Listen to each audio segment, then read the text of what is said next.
If you need help, you don't need to worry about what kind of help. If you just know you need that, you reach out to us, we will help you navigate where would be the most appropriate space to enter treatment.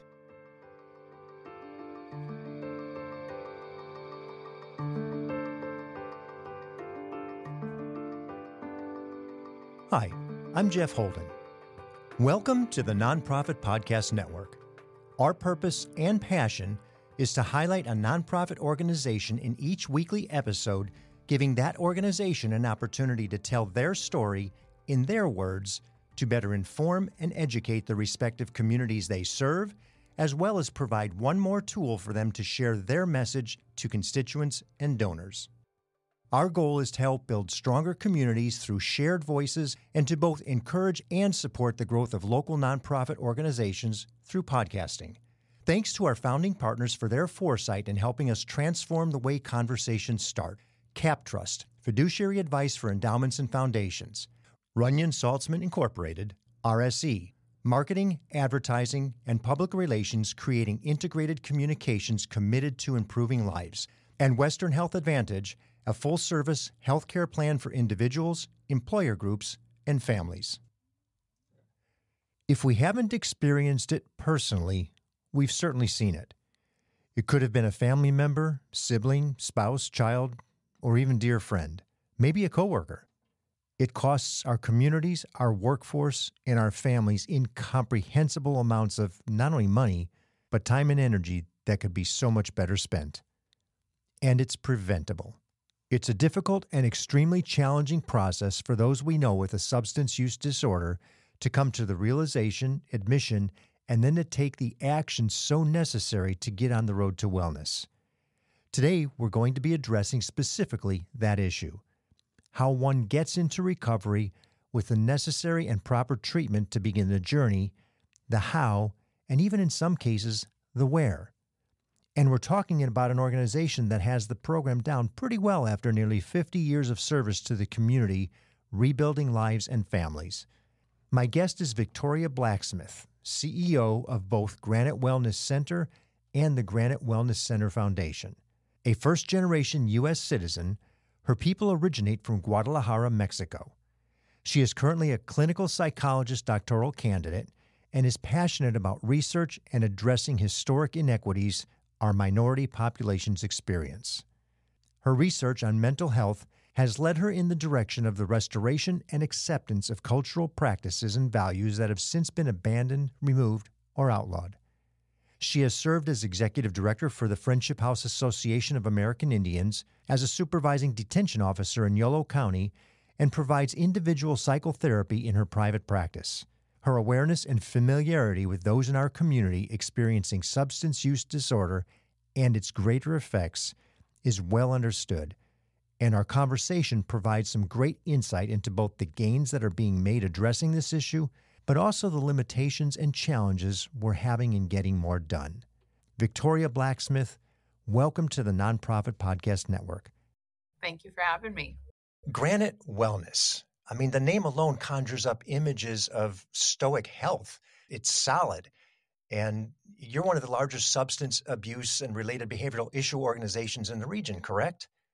Yes, that's correct. Yeah. Tell us what the primary service of the organization is and what your regional territory is, what counties you serve.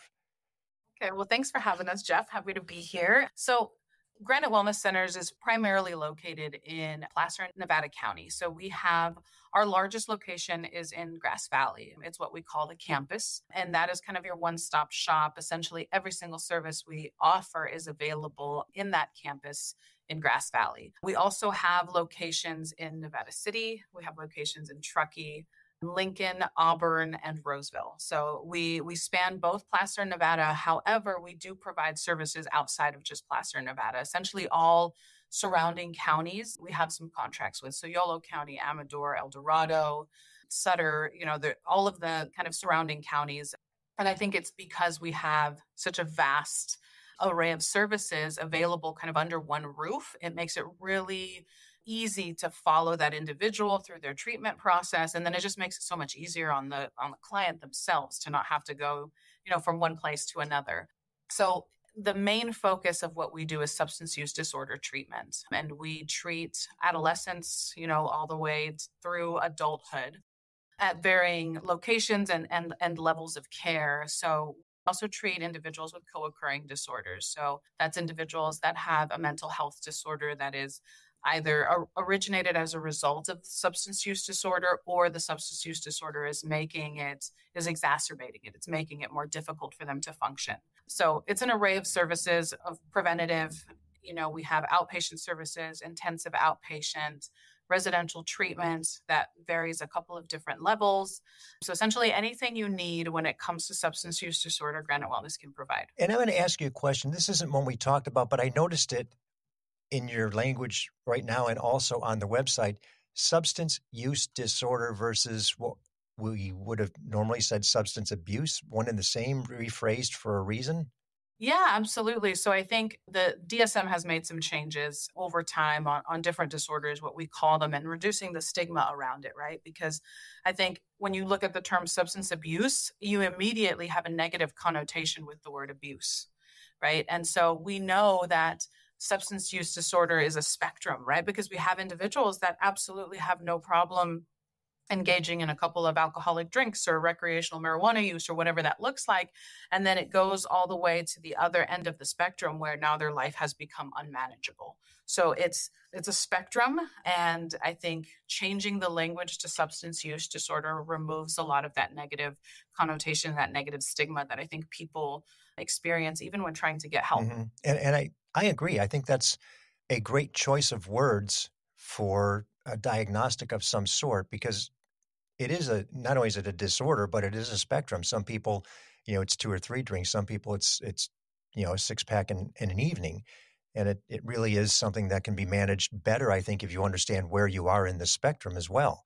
Absolutely. And I think we've evolved in how we look at and how we treat substance use disorder. In the past, the majority of treatment facilities were an abstinence-based model, right? 12 steps, you got to go to this many meetings, you can't drink, you can't.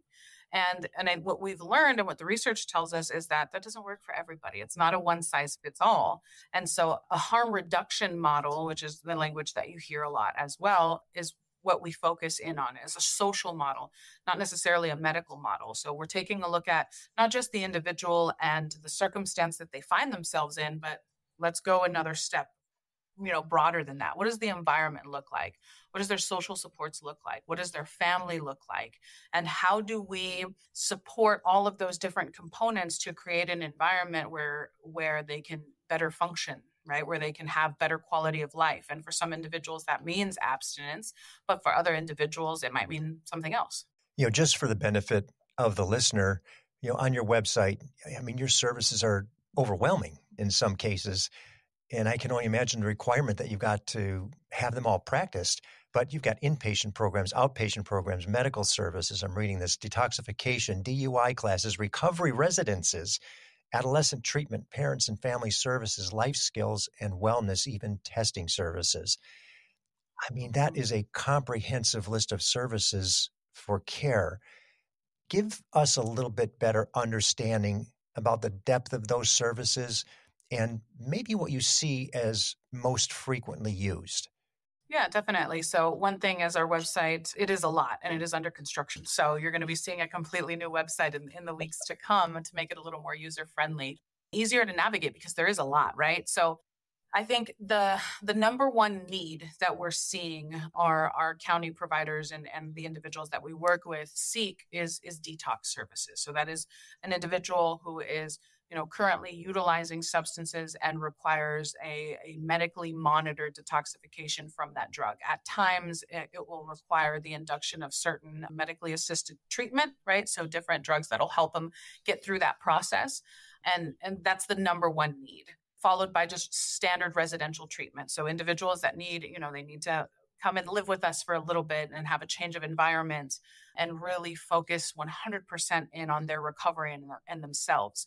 That's what we're seeing as the second most frequent need is residential treatment, followed by our outpatient, intensive outpatient, kind of all of our other programs. I think the most important thing, though, for individuals to just be aware of is if you need help, you don't need to worry about what kind of help. If you just know you need that, you reach out to us, we will help you navigate where would be the most appropriate space to enter treatment, right? Because we'll conduct some assessments and determine based on the current situation that these individuals find themselves in, what is it that they would benefit most from. Mm-hmm. It is a lot, but it's also because we want to make sure that there's access to essentially every point of entry potentially necessary, right? Because we hear a lot about individuals when they are seeking certain treatment supports or whatnot from primary health that, oh, you don't meet criteria for this, but you meet criteria for this other thing. And that just might not feel right to that particular client.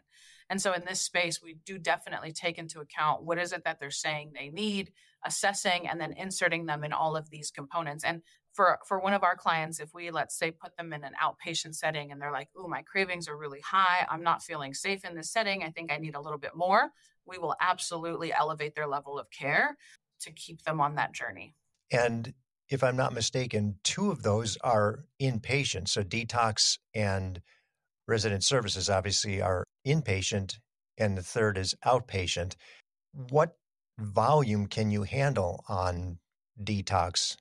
So currently we have 2 residential locations. One is located in Grass Valley. It is a 40-bed facility, 20 men, 20 women. They're separated. It's not a co-ed facility. Mm-hmm. On our women's side, we can actually also accept up to 12 children. So that's what we're looking at in Grass Valley from a residential treatment standpoint. We have a capacity of, 40 adults, 12 children. At any given time, we can have up to 8 detoxes out of that 40 count. But, it varies. It's a lot for our medical staff. So it varies, but we can take 4 in that location. In our Nevada City location, we can also take an additional 4. So we have 8 total detox beds. Our Nevada City location is a co-ed residential treatment. And that location can hold up to 27 individuals. So we, in a residential setting, we have capacity for a total of 47 adults, 12 children. In an outpatient setting, we can handle essentially at the moment as many clients as necessary. At times we will have a short wait list, but we're talking about a week or so before individuals are able to get an intake, but they will be contacted almost immediately following their application. So that's really encouraging to say that you can accept somebody almost immediately, even if it's just within a week. What is not the capacity, but the usage of the facilities in terms of the inpatient facilities? Are they pretty much full all the time? Yeah. So, I mean, and I think it's because we offer kind of that continuum of care that we call it, right? Mm-hmm. So if an individual enters detox, most of the time they will transition into residential when they're done with that detox. So they go from that level of care to residential and then the warm handoff to an outpatient setting. So it does at times create a little bit of a bottleneck, right? There's definitely more need than there are beds available. Mm-hmm. And that's a statewide problem. But as an organization, it is something that we deal with as well. So we do prioritize certain populations, right? So our perinatal women, so IV users that are pregnant or they have children, those are definitely a priority. There's different criteria that can help individuals get in a little bit quicker. But the wait time is, it is what it is, and it fluctuates because also as individuals enter care, some people are like, oh, I want to go to treatment for 30 days. And it's like, well, that's all great, but let's figure out what you actually need. And some people end up identifying that they need a little more. They need 60, they need 90. And so that does impact the flow of individuals that can come in. Oh, so somebody could be in residential treatment for up to 90 days, or is there a threshold of time that they stay? There isn't really a cap, So, I mean, I think residential treatment, it depends on the individual. In the past, our Medi-Cal system did limit individuals to 1 residential treatment stay, maximum time of 30 days, once per year, which is like, that's not a reality. And so they have that changed about a year or 2 ago. And so now individuals essentially can enter treatment utilizing their Medi-Cal benefits as often as they need to. And then for us, we determine what it is that client needs. But yeah, people can stay up to a year. Mm-hmm. It really depends on them, right? You hate to see a frequent guest. You don't want them recurring. 30 days out, we'll see you next year. Let's get them healthy and get them back into productive citizens as opposed to recurring. Absolutely. We're talking about the active care part of it. Is there anything that is relegated to preventative support? We have a a pretty robust adolescent program. And so I think our adolescent program is really looked at as early intervention and preventative services. So we have some relationships with the local schools. We have a therapist that goes into the juvenile hall once a week to provide some of those services. And then we also have services here in our outpatient setting for our adolescents. And so probably one of our biggest, preventative and intervention services. We don't want to see these adolescents as adults come through our program. And so I want to say that we've been pretty successful in that space. I've heard only a couple of one-offs where it's like, yeah, we used to take care of him when he was an adolescent, him or her.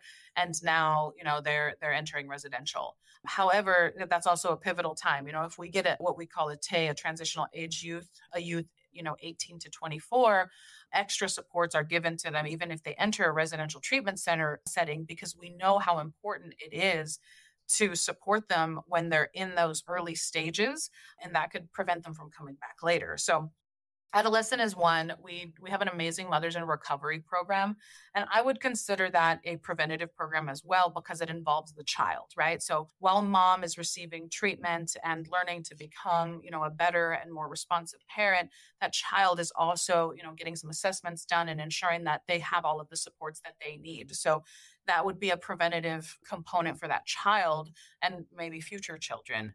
And then I think, taking a look at our DUI program, because our DUI program, we have first offenders. We have individuals that they've never had a problem with alcohol before. This is their first run in with law enforcement, and they're now required to complete some DUI classes. And so providing that service in itself is absolutely a preventative and early intervention. Like, hey, this is your first time. Here's what it looks like. But also here's what it has the potential to look like if we don't get this under control. It also allows us to screen individuals at that point in time to identify if maybe they do have something a little more serious that they might need some additional support in. That's wonderful. I love the fact that you can catch them in a situation, especially with the DUI program, because so many people make that one mistake. And it's not recurring. It wasn't intentional. It was just foolish, not the consequence. Right. It was 2 drinks versus 1. And it puts them into that situation. And those seem to be very remedial. Once you go through that DUI program, you're done. It's not going to happen again. So I really like that. And same with the mothers and children, the education and just the understanding. So those are great preventative services. How about your staff? What does the staff look like? How many people do you have? What sort of licensing do you require? I mean, again, because your organization is so big, I can only imagine the size of the team of people that you're working with. Yeah, so we have about 104 staff at the moment. We do have some open positions and, always looking to grow. And so because we do so many things, right? We do have pretty much a pretty big spectrum of individuals. So we have, some individuals that are what we call residential support staff. So they are there to support the counselors and support the clients. It's an entry-level position. And that transitions into like a certified peer, right? So getting some additional education and some support in that space. And then we also have our certified counselors. And so these are, alcohol and other drug counselors that are focused specifically on substance use disorder. We take interns who are currently going through that program. And then as they finish school and become certified, we also have placement for our certified counselors. We also work with practicum individuals, both obtaining their bachelor's and their master's degrees. We take interns. We have great relationships with local colleges. We have, a couple of licensed individuals that are some of the most amazing clinical supervisors I've seen who take in these interns, and they get this great opportunity to work in so many different modalities, right? So when you have like a master's level intern that has to have a little bit of a family component, crisis intervention component, and then, this other component, we can offer that all under one roof.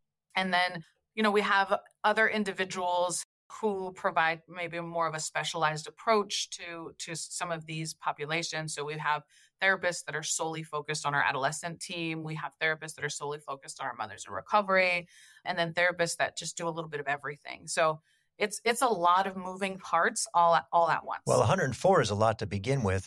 And no shameless plug. What do you need? Let's put it into the episode and say, what do you find are some of the services that are short-staffed at this point? So our biggest need is substance use disorder counselors.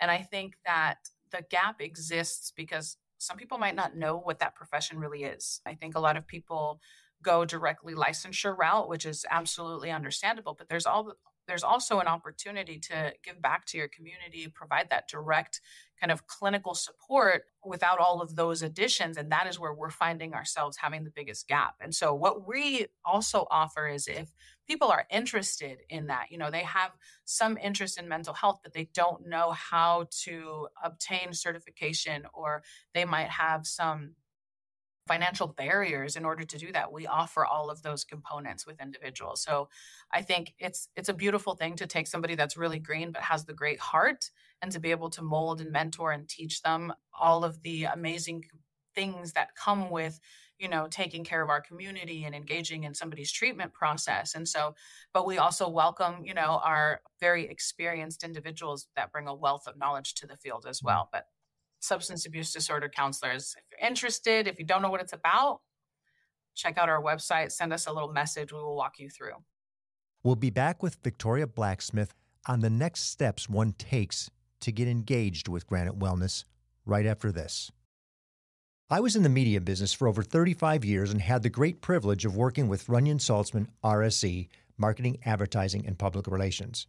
We collaborated on many different campaigns, but their commitment to the nonprofit sector hasn't changed since their founder, Gene Runyon, started the agency. Over many years and many campaigns, Runyon Saltzman has been committed to improving lives by tackling California's most challenging issues. Guided by research-informed strategies and insightful, creative solutions, RSE develops innovative communications campaigns that raise awareness, educate, and reduce stigma in diverse communities throughout our state and beyond. To learn more about RSE, visit rs-e.com. Hello, this is Scott Thomas with Cap Trust in our Sacramento office. I specialize in working with local nonprofits and associations. Annually, we survey private and public nonprofit organizations across the country to better understand challenges they see in today's environment. In our more recent survey, we heard concerns about proper board governance, mission-aligned investment, and how to implement alternative investments. If you would like a copy of the survey or to discuss your organization, look me up, Scott Thomas at captrust.com. I'm thrilled to have Western Health Advantage partnering with us as they do so much to support so many nonprofit agencies in our community. As a truly local health plan, you'll find individual and family options, employer options, plans for CalPERS and Medicare Advantage. From medical services to pharmacy, health and wellness support, as well as behavioral health care, Western Health Advantage has a plan that fits what you need. As an employer, for profit or nonprofit business, individual or family, you can find more at westernhealth.com. How does one begin the journey with Granite Wellness? How do I get to you? Am I self-administered and saying, here I am walking through the door?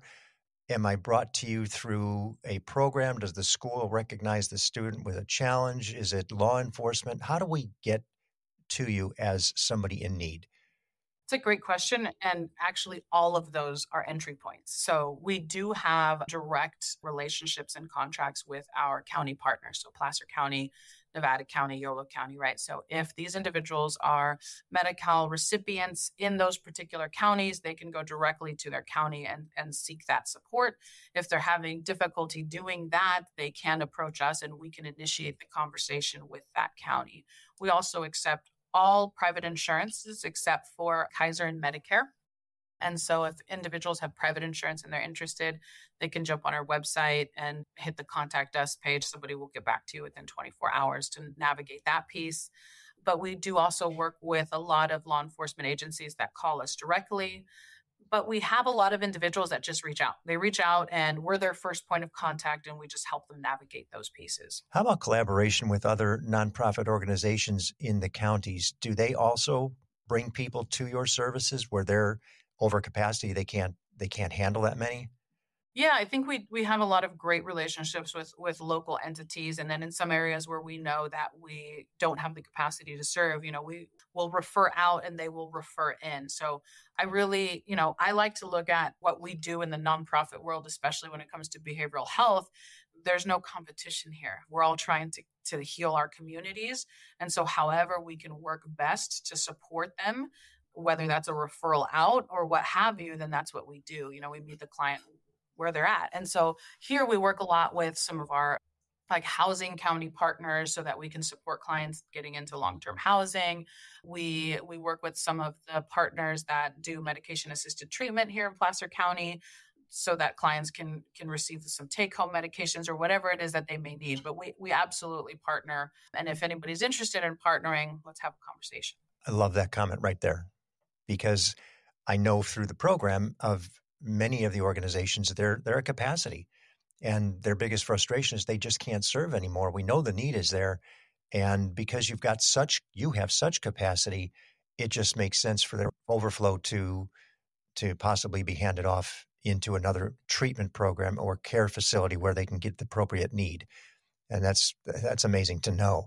Do you have any stories or any situations where you could exemplify something? Here's somebody that came in through the program, successfully reassimilated back into the community that you could share? Yeah, I think the biggest ones that stick out to me are who we have currently on staff.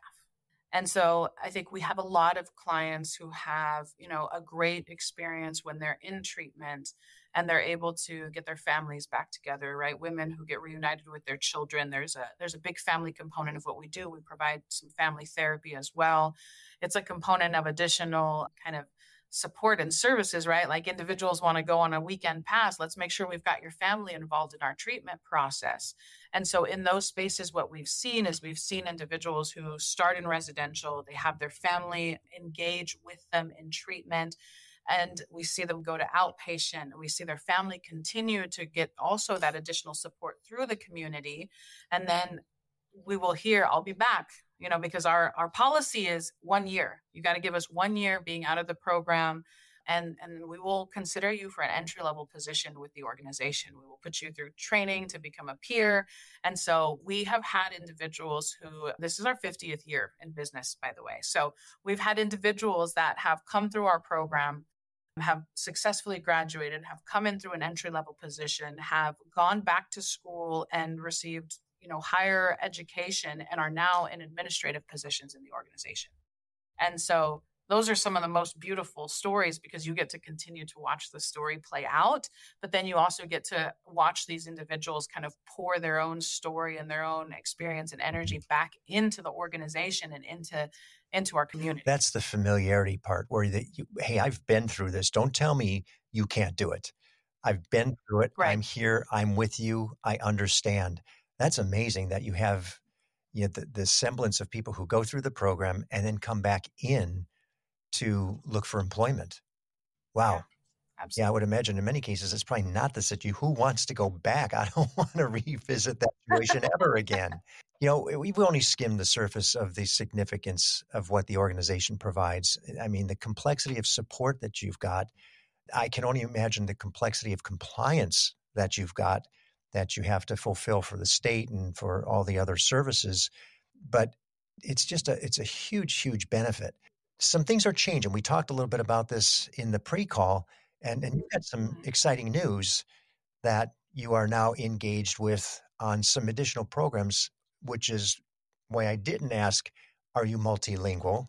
But I think you're going to answer that in this question. So what is it that's going on? So one of the things outside of Granite Wellness, one of my passions is cultural appropriateness of services. So as I'm a practicing clinician myself, I'm first generation in this country. And so, understanding some of the cultural differences that individuals experience as they navigate just the healthcare system in general, but also what we look at from a mental health perspective as being protective factors, as being, components of health might look a little bit different to the non-dominant culture in this space. And so I'm really, really happy to have entered into a partnership with Sutter Health to focus a pilot program in Lincoln on our monolingual Spanish-speaking community. So one of the things that we've identified is that, so yes, we provide services in Spanish, both in Lincoln and in Truckee, and we're able to provide some additional supports in that space, but that's one of my biggest things. So if we have a client who has a cultural need that somebody else hasn't been able to fill or meet, we will work our butts off to try and make that work. It might not look the best, but we have tried and partnered so much with our counties to try and ensure that we create an environment and a space that is inclusive to everybody. But what we're working on with Sutter is this program that's going to focus on providing these wraparound services for the individual that's engaged in treatment and their entire family. We anticipate, being able to serve about 10 families during this pilot period, where the entry point is going to be those that are enrolled in an outpatient or DUI services. However, we will assess the whole family unit and identify what are the needs that that family has. How do we engage in preventative and early intervention methods to ensure that other individuals in this family don't end up needing our services? But one of the biggest components of that program is that it's going to be culturally specific. So we are going to ensure that all of our staff are bilingual. We are going to ensure that they are bicultural, because that component of culture isn't learned, it's experienced. And so we're also looking at bringing out traditional practitioners to be able to provide limpias for our community, things that we engage in our home countries, our different home countries, that to us are a component of our health and well-being. And without those things, we are not well. In the Western kind of lens of looking at those things, that's not even a factor. Right? It's not even a thing. And so it's really important to be able to provide that space to our community. And so, we are in the capacity building stages of that program at the moment. And we anticipate being able to open our doors in September of this year, which will be perfect because it's Hispanic Heritage Month in the month of September. So it aligns really well. And if that pilot goes well, my hope is that the next step would be Granite Wellness opening a small residential treatment center that provides all of the programming in Spanish. That's something that doesn't exist. It's definitely a need. And so hoping that is something on the horizon for the next year. Additionally, we are looking at expanding our detox beds in our Grass Valley location. So we're looking at doubling the detox capacity that we have from 8 to 16 to better meet the need of the state and the community. It's such a blessing that they have somebody of your capacity at the leadership helm, because you are culturally appropriate, you do understand, and you can see both sides of it. And one can only imagine the frustration of somebody who's monolingual gets into a situation that's less than desirable, or possibly substance use disorder. Where do they go in a place where nobody understands them? I mean, that just fuels whatever the root cause of the problem is in the first place. So I think it's a wonderful thing to be able to get to that monolingual community. And they will grow into, as you have another program that is teaching English. So they can just flow through the entire process, and get themselves back into an assimilated position to where they're productive and the families are healthy again. So what a blessing that you're in this position. One thing that we ask before we close every one of our guests is, what's the greatest need? What do you see as the greatest need? And I put a little caveat, because most of your stuff is funded either through Medi-Cal or through the insurance process, but you still have needs that are different than some other organizations. What is it? Well, I will say that even though treatment is paid for by Medi-Cal or by private insurance, it's still very limiting to that particular client. So in this program specifically that we're going to open in Lincoln, for example, if we were to solely leverage Medi-Cal benefits, that individual would be the only individual that would be permitted to receive treatment, and they wouldn't be permitted to receive other types of supports that we're going to be introducing. So that funding is where kind of Sutter private donors and things of that nature come in, right? Being able to provide the full spectrum of services and not just the limits of what our health insurance world allows us to do is really where the biggest need is. And so, private donations that come through could help fund an individual who, for whatever reason, doesn't meet medical necessity with their insurance company for treatment, but so desperately is dying to get into treatment, right? And they make too much income for maybe Medi-Cal. And so they're stuck in this space where now they have to pay for treatment on their own if they want it, because everybody else has determined that they don't really need it. Things of that nature, right? At times we also have, when we have a mom that comes into treatment and she has her baby with us, and we throw her a baby shower and we make sure she has all of the things that she needs. And we send these kids off to school and we take them back to school shopping. And all of those things are not covered by insurance, but they're a component of health and well-being and making individuals feel safe and secure in the environment that they're in, where we need everybody's help to support those pieces. I also want to really quickly talk about in that space, and we also provide those recovery residents that, short-term housing when they're done with their treatment or when they're in kind of a more stable place. We provide homes for mothers with their children, as well as fathers who have sole custody of their children. That is also very hard to find. So dads with their kids can get that additional support. Also, those things are not covered by insurance. And would those be considered transitional? So they've gone through the program. Now they're somewhere in that space in between of getting back into daily routine? So when an individual is in our transitional housing, they've completed at least 30 days of residential treatment, or they have been, clean and sober for a 30-day period. So they're a little more stable. They're enrolled in our outpatient program or in another location's outpatient program. It doesn't matter as long as they're programming, and they are slowly working towards being 100% independent. This is a short-term 6-month stay with us, where they get all of the supports that they need to get them to that next level. And so we have currently in that space, we have 59 homes available or beds available for that transitional housing space. So in that space, donors are really helpful in helping those families better prepare for what that next stage looks like. I'm so glad you clarified that, because it's easy to assume that everything's taken care of, and that you just get your reimbursements and everything keeps functioning. But to your point, I can see that. We know that in our own medical care system to begin with the best insurance.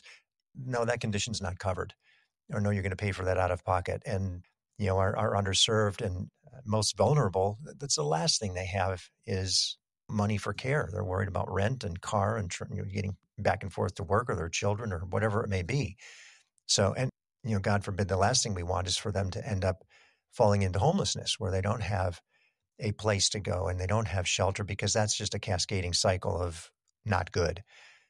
I'm just amazed that you have all these facilities, and there's just one of you. And I'm sure you have the team broken out to regions and everything else, but that is a lot of responsibility. Yeah. So I handpicked everybody that we have, and I spend a lot of time with them. I do clinical supervision once a week, one-on-one, 1 hour. What do we got? Here are the areas that I'm seeing for improvement. Here's some feedback on these things. We use KPIs we use data for everything. And, it's super important to make data-driven decisions, but that data comes from our stakeholders. It comes from our clients. It comes, from our external parties.